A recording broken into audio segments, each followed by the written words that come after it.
Indie games are a beautiful thing. I mean, sometimes these games are made with such love, such compassion, such just hard work that it's really difficult for you to ignore these games. And sadly, some of these games go under the radar. Sometimes you have a beautiful game crafted by an amazing team and it just doesn't blow up. It doesn't get the attention that it deserves. And we saw a very recent indie game take off like crazy. I mean, this game exploded. And of course, I'm talking about Adhoc's Dispatch. Dispatch was amazing in all forms. Dispatch created discussion. Dispatch was a very well-written game. Dispatch was a beautifully animated game. I mean, Dispatch introduced us to this superhero genre that we hadn't seen before, really, and it introduced us to a whole new world of amazing heroes and amazing lore. And it got me thinking a lot about past indie games that I've played that I really have enjoyed. Games that I personally believe deserve a sequel, believe that they deserve more information, believe that they deserve more lore, and maybe another game. Now, with Dispatch is a game that is going to get a sequel, like 100% is going to get a sequel because of its success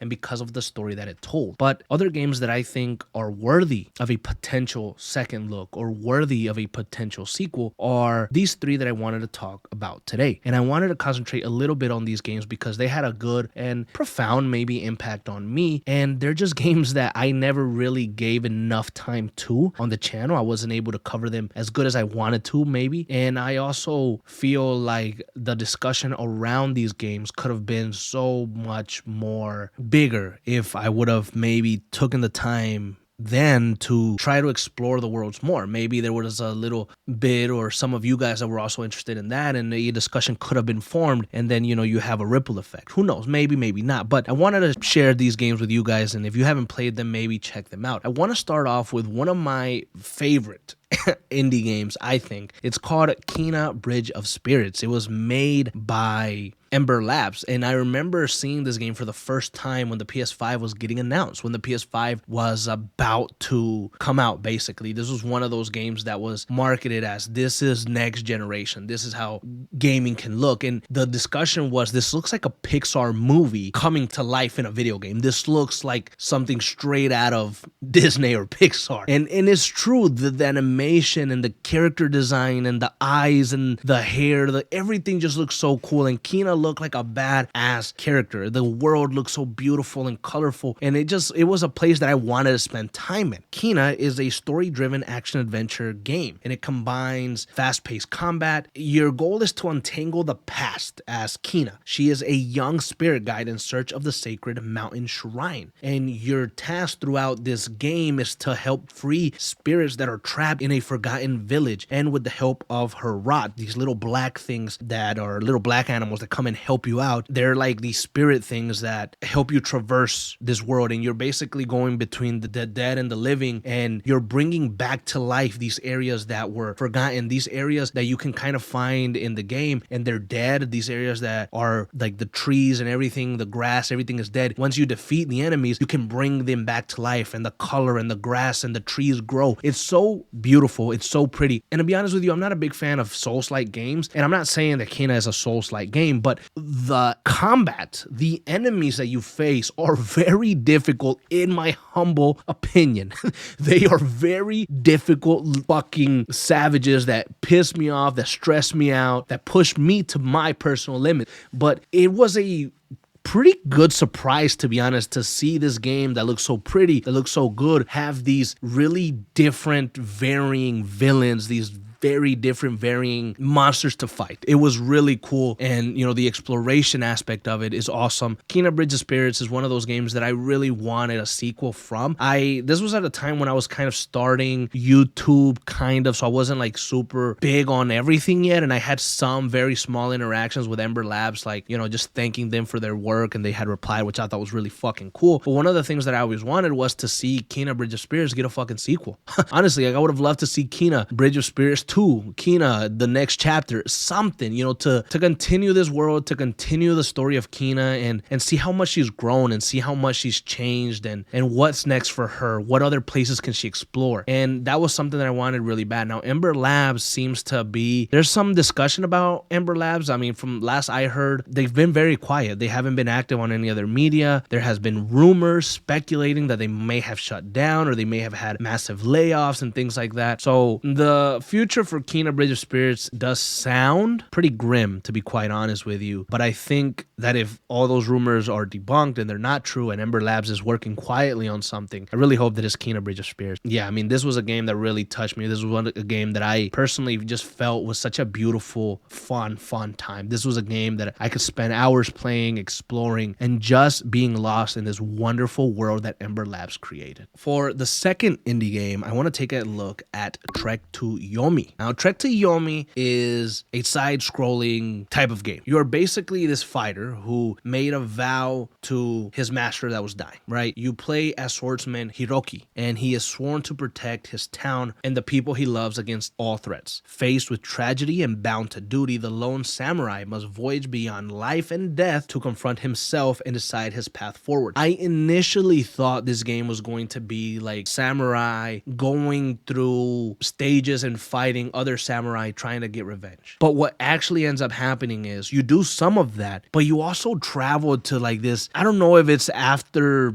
world or this other place, like the afterlife almost, and you face these big, savage, disgusting looking monsters sometimes, right? It is scary, it is creepy, it makes your skin crawl, but it's not horror, it's just unsettling. Trek to Yomi was like a spiritual fucking journey. It was like a spiritual traversal journey. When I heard the music, when I heard the soundtrack, it was so fucking good. Right. And the story, it's a story that, maybe we've seen play it out before, but the way that it's delivered here was really good. I had such a fun time playing Trek to Yomi. It's a game that was developed by Flying Wild Hawk, and it was honestly beautiful. It was really beautiful. In terms of what this company is doing next and in terms of what they're working on, I'm not fully sure, but a follow-up to Trek to Yomi could have been something that I would have been interested in. And I'm not talking about a follow-up even with the same character. I'm talking about you could have done something like Ghost of Tsushima and Ghost of Yote, right? We have Ghost of Yote. It takes place in the world of Ghost of Tsushima, but many years later, like completely detached. So you could have done something from like Trek to Yomi to Trek to something else, and it would have been a completely like anthology series where you continue to explore kind of what goes on in this world, continue to explore this potential afterlife. The ending of this game, okay, the ending of Trek to Yomi, I'm not going to spoil it here, but that ending of the game was one of the most visceral, one of the most craziest, most unexpected endings of my life. I am sent to this place that it seems 100% like it's the afterlife on top of these really big, like balloon type of things. I know it sounds crazy. It's like rocks, and I'm jumping through these rocks to get to a certain destination. And then the game presents you with a choice. You have to make a fucking choice, and it can be heartbreaking, it can be crazy, it can be emotional. I mean, this game, you can tell that this game was built with love. It had a story that it wanted to tell and certain topics that are difficult to tackle, and they wanted to tackle them. Trek to Yomi is a game that, again, I didn't give enough love to. I didn't explore it enough, but it's a game that I played through here on the channel, and I had such a good time. It was such a profound experience, and at the time I was on the high of Ghost of Tsushima, and I was enjoying that game so much, and I thought, yo, Trek to Yomi seems like a Ghost of Tsushima type of game that I could enjoy, and it had some elements of that, but it's a completely different game. It's a side-scrolling game, the story's completely different, and it's just really beautiful to look at. It looks like you're watching almost a movie, and you're almost just a part of it. It's a beautiful experience. Trek to Yomi is another beautiful, beautiful game, and second on this list.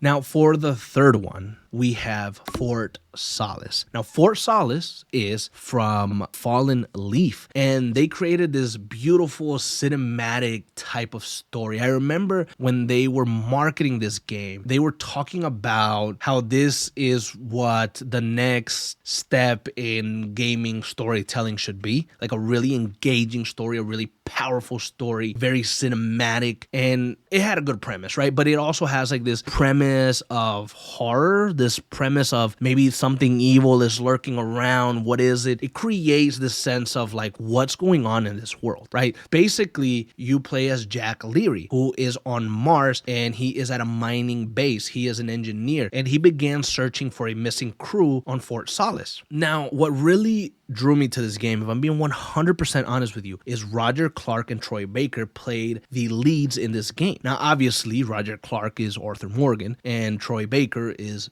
Joe Miller, amongst many other amazing characters. And I really, when I saw that, I said, come on, you're getting Arthur and Joe together. Of course I'm gonna be in there. What the fuck? Like I have to see this game. So I was like, no matter what type of game this is, I'm going to get it and I'm going to buy it. But I was actually blown away by the actress Julia Brown. She played one of the main playable characters in the game, and I thought she blew it out of the water. I thought her performance was the best performance in the game. She was the soul of the game. She was so beautiful and good and kind-hearted and sacrificed herself for so many different things during this game that there was a beautiful story here. Now, a lot of the problems with Fort Solace, or some of the, criticism about this game in particular, was that it was a bit short. But to be honest, I don't think it needs to be super long to tell a really good experience. Now, what I would say is that Fort Solace left me with a lot of fucking questions. Fort Solace left me with a feeling of, this is just the beginning of something really bad. This is just the beginning of something devastating that is going to happen to Earth, something devastating that's going to happen to humankind. We need to find out what happens next. Something in Fort Solace was going on that made the crew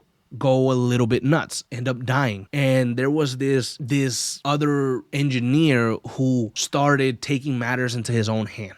All right. And this is a game that you have to go slow with. This is a game that you have to really sit on and enjoy. The voice acting, the acting itself, okay? The acting itself carries this game so much. The shots, the music, the stuff you had to do, it creates this feeling of being completely alone, but it also has this feeling of this world is so big, there's so much lore here, there's so much to explore. It's a beautiful game that puts you in a really difficult situation. I loved it. I love Fort Solace so much, and honestly, I wish there was a sequel. Now, Fort Solace and Fallen Leaf did come out with a short story. It's almost like, it's not a comic, but it's a very short story that explains what happens after the events and in the video game. So, spoilers ahead for the story, because I want to talk about the short story. The game basically ends with Jack Leary leaving the station there at Fort Solace, and they take him back to like headquarters or whatever, and they start interviewing him about what happened. He realizes that something is wrong in the short story. This happens in the short story. And now, with all the information that he has from Fort Solace, everything he learned, he needs to find a way to get out. So he gets out and he jumps out of the window and he makes a run for it. And that's where the short story ends. So there's a sequel in place here. There is another story to be told for Fort Solace. There's another reason for Roger Clark to come back into this role of Jack Leary. Let's explore more. Let's see what happens next. The game, the video game ending for Fort Solace, shows this package arriving to the home of one of the engineers that went crazy back on Earth, explaining what was going on Terra, explaining a whole bunch of other different things, and kind of exposing the truth, basically. So there are things in place to continue the story of Fort Solace. Will we ever get there? I do not fucking know.